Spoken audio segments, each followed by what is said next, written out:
कि ओवरऑल देश में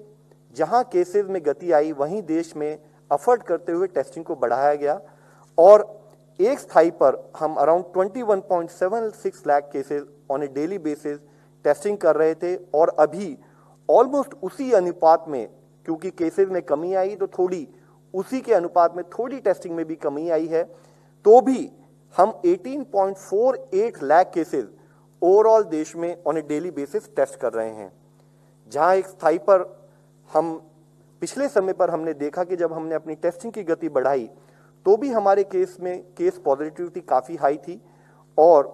30 अप्रैल से 6 मई के उस हफ्ते में जहां की देश में case positivity was as high as 21.6%, हमने देखा है कि पिछले 6 हफ्तों में वह घटते हुए औसतन 4% तक पहुंच गई है, यानी कि 81% decrease since the highest reported weekly positivity of 21.6%। कि भारत से भी अब स्टडीज आ रही हैं कि टीके लगने के बाद प्रोटेक्शन कितनी हो जाती है। तो 1-2 स्टडीज आई हैं हेल्थ केयर वर्कर्स पे, 2 स्टडीज मेरे सामने हैं अभी, उसकी समरी सिर्फ बताना चाहूँगा।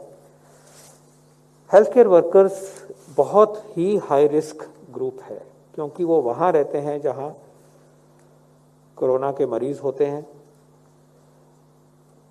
आईसीयू के अंदर, कोरोना वार्ड के अंदर, चाहे आप जितनी मर्जी पिछुआ। स्टडीज ये दिखाती हैं कि वैक्सीन लग जाता है तो हॉस्पिटलाइजेशन की ज़रूरत का जो चांस है वो 75-80% कम हो जाता है। इन्फेक्शन हो भी जाए, डोज लगने के बाद इन्फेक्शन हो भी जाए तो ये नौबत आए कि हॉस्पिटलाइजेशन है, वो चांस 20-22% रह जाता है जो डेटा के हिसाब से। ऑक्सीजन की जरूरत सिर्फ 8% की ही पॉसिबिलिटी रहती है। इमेजिन 8%, जिनको नहीं मिला उनको 100 तो इनको सिर्फ 8, इतना फर्क है। और उससे सीरियस आईसीयू एडमिशन है, ये डेटा मेरे सामने दिखाता है कि आईसीयू एडमिशन में 6% रिस्क रह जाता है, प्रोटेक्शन 94% हो जाती है। एक बहुत पावरफुल डेटा है, रीजनेबल साइज स्टडीज हैं और क्योंकि उस ग्रुप में करी गई जहां की इन्फेक्शन का सबसे ज्यादा रिस्क है, इसको हमें